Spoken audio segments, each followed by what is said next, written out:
गदरपुर में जारी रहा आंगनबाड़ी कार्यकर्ताओं का धरना। खबर गदरपुर से, जहां गदरपुर के खंड विकास अधिकारी कार्यालय के बाहर लगातार धरना प्रदर्शन कर रही हैं। इस मौके पर आंगनबाड़ी कार्यकर्ता कृष्णा ने कहा, राज्य की धामी सरकार द्वारा लगातार आश्वासन दिया जा रहा है और हकीकत में हमारे लिए कोई घोषणा नहीं हुई है। महिला समृद्धि की बात करने वाली भारतीय जनता पार्टी के पदाधिकारी भी कुछ नहीं बोल रहे हैं और हमारी मांग है कि 600 रुपये प्रतिदिन की मजदूरी हमें मिलनी चाहिए, लेकिन राज्य और केंद्र सरकार लगातार हम लोगों की अनदेखी कर रही है। मजबूर होकर हम लोग धरना प्रदर्शन कर रहे हैं। इस मौके पर बोलते हुए आंगनवाड़ी कार्यकर्ता परमजीत कौर ने बताया कि आंगनवाड़ी कार्यकर्ता लगातार धरना प्रदर्शन कर रही है। सबसे पिछड़े हुए आर्थिक तबके से हम लोग आते हैं। हमारे साथ कार्य करने वाली कई महिलाएं विकलांग, विधवा, परित्यक्ता और तलाकशुदा और बीपीएल परिवारों की होती हैं। उनको आगे बढ़ाने के बजाय राज्य और केंद्र सरकार न्यूनतम मजदूरी से भी कम मानदेय पर हमसे काम करवाती है। अनेक विभागों के काम हमें करने पड़ते हैं, जो कि पूरी तरह गलत है। हमें उचित मानदेय 600 रुपये प्रतिदिन की मांग हम लोग कर रहे हैं, लेकिन सरकार हमारी मांग नहीं मांग रही है। सड़कों पर बैठना अच्छा नहीं लगता, हम लोग अपने कार्य करने को तैयार हैं, लेकिन हमारे मुख्य मांग 18,000 पर प्रति माह का मानदेय, जो हमारा जायज हक है, वो हमें मिलना चाहिए। इस मांग को लेकर हम लोग धरना प्रदर्शन कर रहे हैं। संगठन के अगले आदेश तक हम लगातार धरना प्रदर्शन करते रहेंगे। आंगनवाड़ी कार्यकर्ता अंजू ने कहा कि जिस तरह से राज्यसभा सरकार का रवैया है, उसे स्पष्ट है कि महिलाओं की अनदेखी की जाएगी। हम लोग भी मजबूर होकर धरना प्रदर्शन कर रहे हैं। सरकार ने हमारी मांगे नहीं मानी तो हम भारतीय जनता पार्टी के खिलाफ अन्य विकल्पों के साथ वोटों को प्रभावित भी कर सकते हैं। प्रत्येक कार्यकर्ती 500 वोट के आसपास अपनी पकड़ रखती है और लाभार्थियों को प्रभावित और लाभार्थियों को लाभ देने का कार्य करती है। सरकार नहीं मानती तो मजबूर हमें सभी विकल्प खुले रखने पड़ेंगे। आंगनवाड़ी कार्यकर्ता मधु ने कहा कि हम लोग गांधीवादी तरीके से, लोकतांत्रिक तरीके से विरोध प्रदर्शन कर रहे हैं और हम लोग अभी तक सिर्फ धरना प्रदर्शन तक ही सीमित है। सरकार ने हमारी मांगे नहीं मानी तो हम उग्र आंदोलन भी कर सकते हैं। मधु जी, आज आप लोग धरना प्रदर्शन कर रही हैं, 22-23 दिन हो गए लगभग आपको, तो कोई निर्णय सरकार द्वारा नहीं लिया गया, क्या कहना चाहिए? देखिए, जब तक आचार संहिता लागू नहीं होता है तब तक तो हम यहीं पे बैठेंगे और उसके बाद हमारा संगठन का जो भी निर्णय होगा हम उसी की तरह चलेंगे। जो भी बोलेंगे। सुनवाई क्यों नहीं?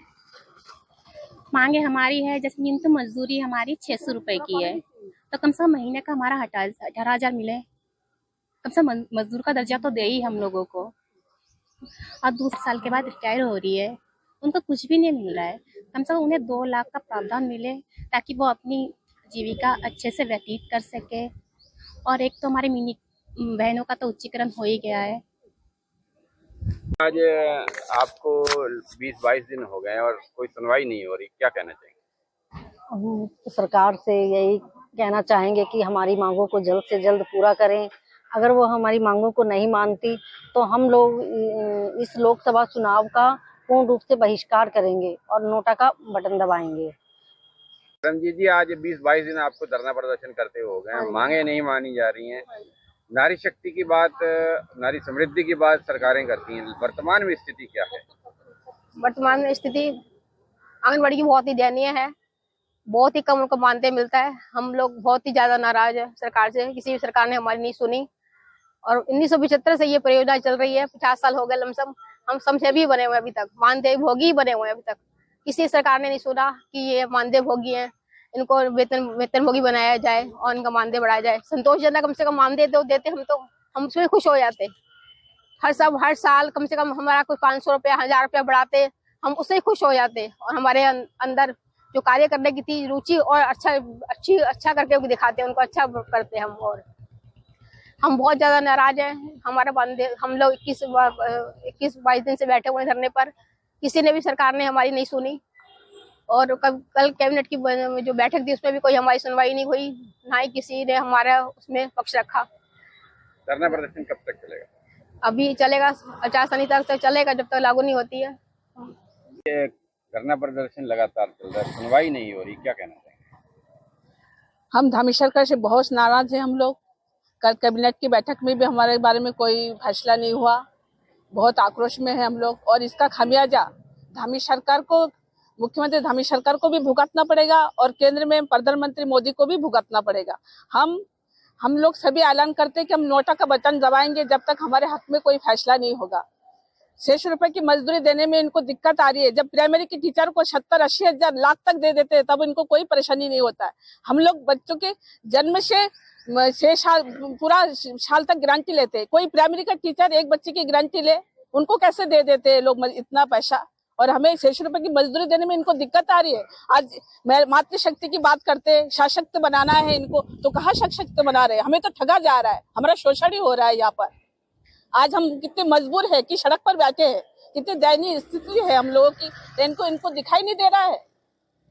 इसलिए हम लोग इसका खामियाजा सरकार को भुगतना पड़ेगा। इस बार बीजेपी को हम वोट नहीं देंगे, नोटा का बटन ही दबाएंगे। और ये जब तक आचार संहिता की बात भी चलेगा, हम लोग नहीं उठेंगे। अगर बात आई तो हम लोग कुछ भी करने के लिए तैयार है।